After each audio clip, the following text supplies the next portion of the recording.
Welcome to Curious Minds Unmasked podcast, where we uncover the hidden wonders of the world.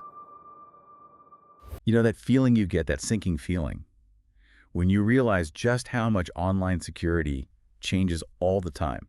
It's like trying to hit a moving target.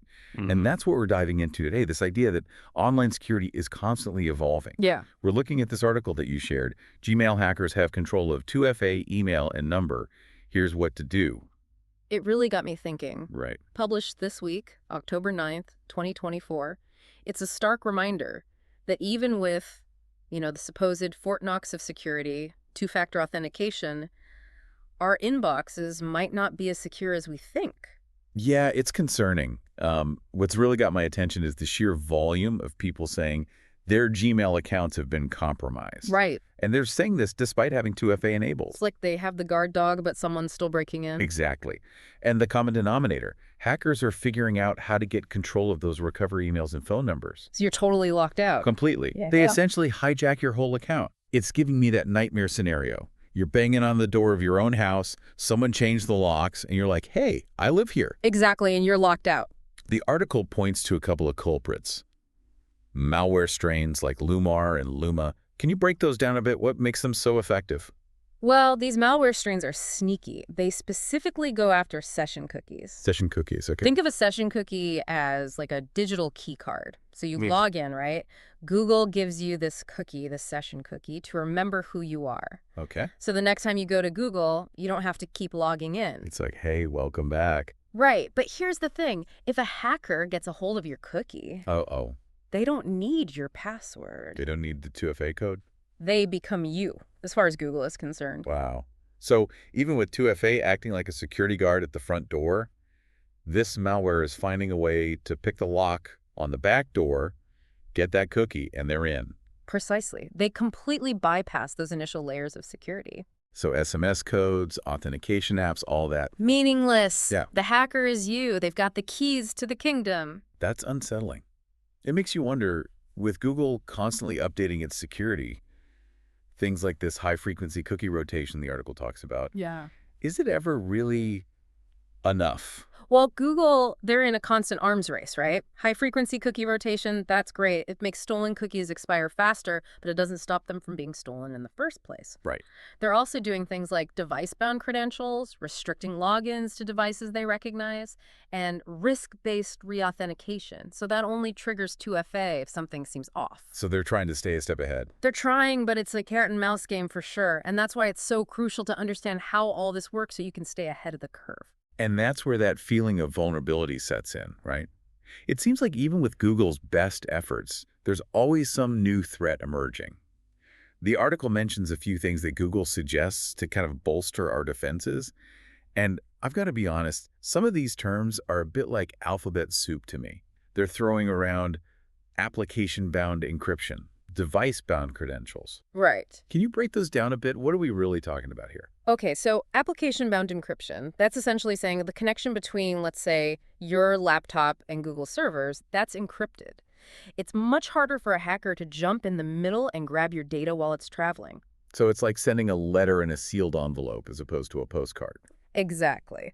But, and this is important, if the data itself, that session cookie, is compromised, the encryption doesn't really matter anymore. The hacker's already got the goods. Right. So what about these device-bound credentials? Now, those are interesting. Think of it like this.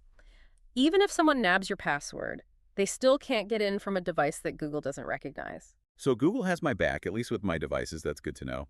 But let's just say, worst case scenario, a hacker gets into my Gmail account. Is there any hope of getting back in? Or am I out of luck? Well, the article does offer some hope, thankfully. Even if the hacker goes all out, changes your recovery info, your phone number, even your backup email, Google does have that recovery process. Okay, so there's a glimmer of hope.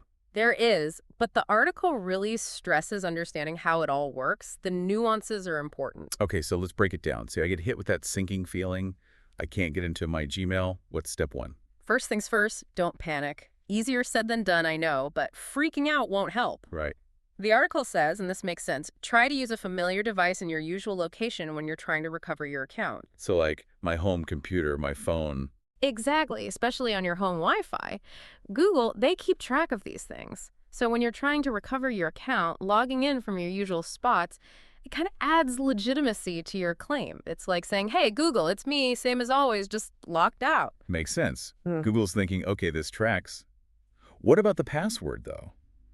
What if I can't remember the exact one I was using before the hacker did their thing? That's where it gets interesting. The article, it actually quotes Google directly on this. They say, use the most recent password you can recall. Even if it's been changed. Even if it's been changed, it seems counterintuitive, right? But using that changed password, even though it's outdated, it helps their system verify who you are. So I don't need to go digging for that password from, like, 10 years ago. No need to break out the old notebooks, thankfully. Just focus on what you remember most recently. But, and this is important, there might be some hurdles. The article does say Google might put a security hold on your account while they figure things out. How long are we talking? Could be a few hours, could be several days. Frustrating. Absolutely. But they want to make sure they're giving your account back to the right person. Yeah, that's fair. Better safe than sorry, right? Speaking of time, the article mentions something about a limited window to use your original recovery details after they've been changed. Is that true? It is. It's not a guarantee, but Google says you might have up to 7 days. It's like a grace period. Okay, so there's a little bit of a safety net there. There is. And here's a really interesting tip from the article. If you've got a YouTube account linked to your Gmail, try contacting their support. Apparently, they've got a more direct line in these situations and can sometimes speed up the recovery. That's a good one to keep in our back pocket. Okay, so we've covered damage control. Mm-hmm. What about preventing the damage in the first place? Is there anything we can do besides that basic two-factor setup to make our accounts less appealing to these hackers? For sure. Google's working hard on their end, but the article really stresses taking control yourself. It starts with your operating system, believe it or not. They actually recommend Chrome OS. Chrome OS. Now, I'm a big Chromebook fan, but how does that play into all of this? So Chrome OS, because of the way it's built, it's just inherently harder to hit with the kind of malware we've been talking about. It's got layers of security built in, things like sandboxing applications, automatic updates, all that good stuff. So it's a much harder target. So it's like it has that extra layer of armor. Exactly. Plus, and this ties back into those enhanced security measures, Chromebooks are usually the first to get those new security features, like passkeys. Passkeys, the article mentioned those. Kind of a game changer, potentially. I'll be honest, the whole concept seems a little futuristic to me. I know, it sounds like something out of a spy movie, but it's actually a lot simpler and more secure than passwords and codes. Think of it this way. Instead of trying to remember all those complex passwords, you're using biometrics, like your fingerprint, to verify who you are. So like fingerprint scanning on my phone. Exactly. Your device, it creates a unique encrypted key pair for each of your online accounts. One part stays secure on your device, the other part is registered with the website or service. So no more passwords to remember, just my fingerprint. Yeah. That's kind of cool, actually. But is it really that much more secure than, say, a strong, unique password? Oh, absolutely. Way more secure. Imagine this. With a password, it's like you're shouting your secret key across a room, hoping nobody's listening in, right? Right. But with passkeys, it's like you and the website have this secret handshake, nobody else knows it, and it can't be faked. Even if a hacker somehow made a perfect copy of, say, your bank's website to try and trick you, they wouldn't get your passkey. Your device is smart. It knows it's not the real deal. Okay, that makes sense. So no more getting tricked. It seems like these passkeys, especially if you combine them with the secure operating system like Chrome OS, that could really change the game in terms of online security. For sure. It's all about layers, right? You want to make yourself as difficult a target as possible. And that's what's so exciting about passkeys. They close this huge gap in how we handle security right now. It does make you think, though. If these hacking tricks are getting more sophisticated, easier to get a hold of, who else is vulnerable? We've been talking a lot about Gmail, but the article mentioned this goes way beyond just email. Absolutely. This is much bigger than Gmail. The article gave this example of a 2FA phishing kit called Mamba. Targets Microsoft 365 users. Microsoft 365, so that OneDrive, SharePoint, even voicemail systems. It's the same playbook. They create these fake login pages that look totally real, and boom, they snag those session cookies. So even if people are getting smarter about spotting phishing emails, these kits are getting better at tricking us. Exactly. They're getting more sophisticated all the time. And what's really scary is how easy they are to get. The article said this Mamba kit, you can buy it on the dark web for next to nothing. It's a huge threat, not just to individuals, but businesses too. That's really unsettling. It feels like we're playing catch-up. So where does this leave us?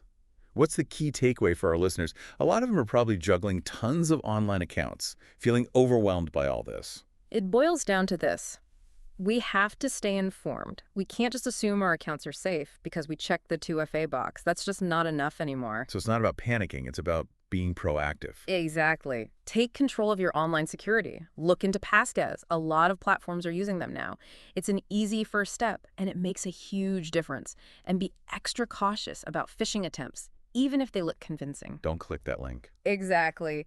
And most importantly, spread the word. Share what you've learned. Because knowledge is power, right? The more people who understand these threats, the better equipped we'll all be to protect ourselves. So if you learned something new today, share this deep dive with someone you know, family, friends, coworkers. Let's spread the word and make the online world a little bit safer. And on that note, we'll wrap up this deep dive. Until next time, stay safe, stay informed, and stay ahead of the curve.